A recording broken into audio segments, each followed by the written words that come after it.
Hey guys, कैसे हो तुम लोग। आई होप तुम लोग अच्छे ही होगे और ऐसे ही रहना। आज का पैरानॉर्मल एक्सपीरियंस काफ़ी थ्रिलिंग और इंटरटेनिंग होने वाला है, क्योंकि ये मेरा ही रियल लाइफ एक्सपीरियंस है। और हाँ, अगर स्टोरी अच्छी लगती है तो लाइक वाइक कर देना, और नीचे जो वो लाल पीला बटन दिया होता है उसको भी देख लेना।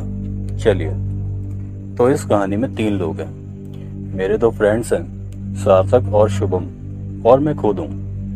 कहानी की शुरुआत होती है 2014 से, जब मैं बीटेक फर्स्ट ईयर में था।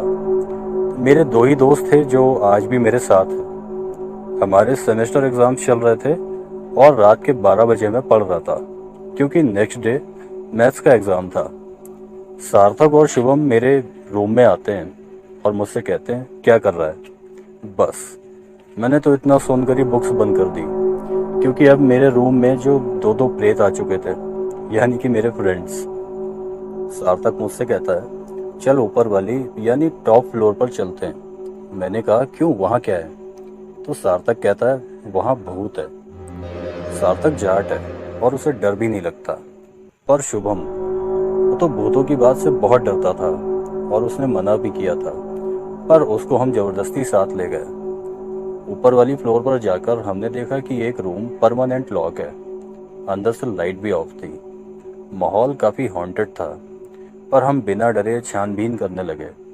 हमें पता था कि इस रूम में किसी सीनियर ने सुसाइड कर ली थी और काफ़ी बार उसे घूमते देखा गया था, कभी रूम की विंडो से झांकते हुए और कभी फ्लोर पर घूमते हुए। इसलिए वो रूम परमानेंटली लॉक्ड है आज भी। वैसे कॉलेज का नाम मैं छुपा रहा हूँ। फ्लोर पर इन्वेस्टिगेशन करने के बाद हम उस लॉक्ड रूम के पास आए और आत्मा को छेड़ने लगे। मजाक उड़ाने लगे इन सब चीज़ों का। आप सोच रहे होंगे कि इसमें पैरानॉर्मल क्या है, भूत कहाँ है। आगे ऐसी एक्टिविटी होंगी जिन पर आप भरोसा नहीं करोगे। सार्थक उस रूम के सामने खड़े होकर उल्टा सीधा बोलने लगता है, और मैं भी।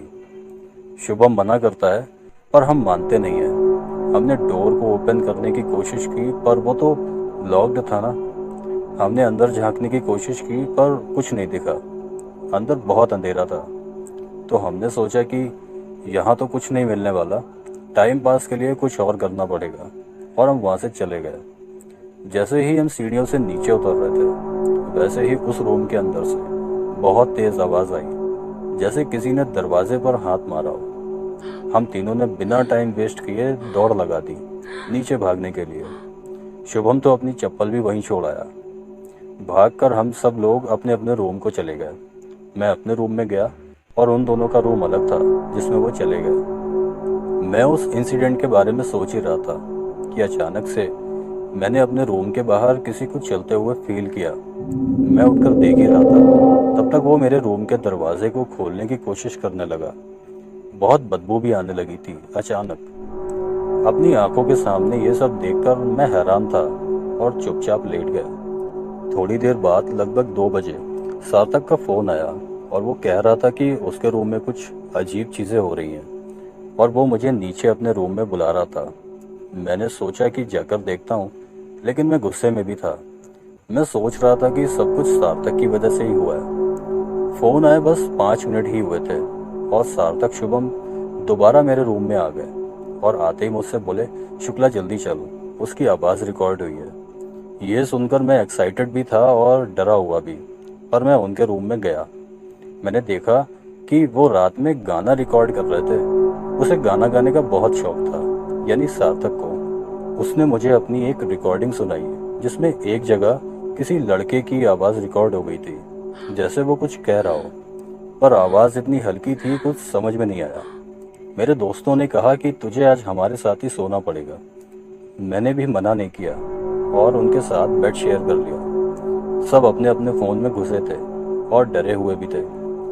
हमारे सामने ग्लास विंडो थी जिसके आर पार दिखता था। हम तीनों ने उस विंडो पर किसी का चेहरा बनते हुए देखा। वो चेहरा हमें ही देख रहा था। शुभम तो डर कर ब्लैंकेट में छुप गया, पर जब तक हम कुछ भी समझ पाते, वो चेहरा धीरे धीरे गायब होने लगा और हमने उसको अपना ही भ्रम समझ लिया। अब रात के 3 बज चुके थे। शुभम तो सो चुका था, पर मैं और सार्थक अभी भी जाग रहे थे। सार्थक उठकर बाथरूम जाता है। हमारे रूम में अटैच बाथरूम था। बाथरूम से निकलकर कहता है कि शुक्ला बहुत गंदी स्मेल सी आ रही है बाथरूम से, जैसे कुछ सड़ रहा हो। जैसे ही मैंने उसकी तरफ देखा, मैंने देखा कि उसके पीछे बाथरूम का दरवाज़ा अपने आप ही धीरे धीरे खुल रहा है और कोई उसमें से बाहर आ रहा है। उसकी धुंधली शक्ल पर एक डरावनी मुस्कान थी। ये देखते ही मैंने सार्थक से कहा, सार्थक भाग। सार्थक वहां से बिना पीछे देखे ही भागा और हम लोग हॉस्टल के बाहर ही आकर रुके। अब तक एक्साइटमेंट खत्म और डर चालू हो चुका था। हमने वापस रूम में जाने का फैसला किया जहां पर वो आत्मा दिखी थी, क्योंकि शुभम वहीं पर छूट चुका था। हमने मन ही मन टेढ़ी मेढ़ी हनुमान चालीसा पढ़ी, कभी वर्ड्स गायब, कभी लाइंस ही भूल गए। सारी बहादुरी धरी रह गई। हम बड़ी हिम्मत से रूम की तरफ बढ़ रहे थे। रूम खुला पड़ा था, जिसको देखकर हम सोच रहे थे कि उस सीनियर की आत्मा कहीं हम पर हमला न कर दे। हमने जैसे तैसे रूम में झांका तो कोई नहीं दिखा। हमें हिम्मत मिली। हमने फटाफट शुभम को उठाया। उसे लेकर हम तीनों मेरे रूम की तरफ भागे, क्योंकि मेरा रूम सबसे सेफ था, क्योंकि उस फ्लोर पर ज़्यादा लोग रहते थे। मेरा रूम उस सीनियर के रूम से 2 फ्लोर नीचे था।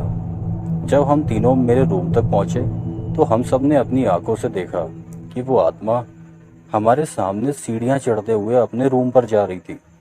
उसने शुभम की छूटी हुई चप्पल भी पहनी हुई थी। शुभम ने तो हॉस्टल छोड़ दिया, पर मैं और सार्थक वहां रहते रहे। पैरानॉर्मल एक्सपीरियंस तो और भी हुए, पर उसके जैसा दोबारा नहीं हुआ, क्योंकि दोबारा हमने उसके साथ कभी मजाक नहीं किया। तो दोस्तों, ये कहानी रियल थी, क्योंकि मेरी ही थी। कॉलेज टाइम में मैंने और मेरे दोस्तों ने बहुत सारे खौफनाक काम किए, जिनको मैं आपके सामने प्रेजेंट करता रहूँगा। इसलिए चैनल को सब्सक्राइब करना ना भूलें। नमस्ते। जय श्री राम।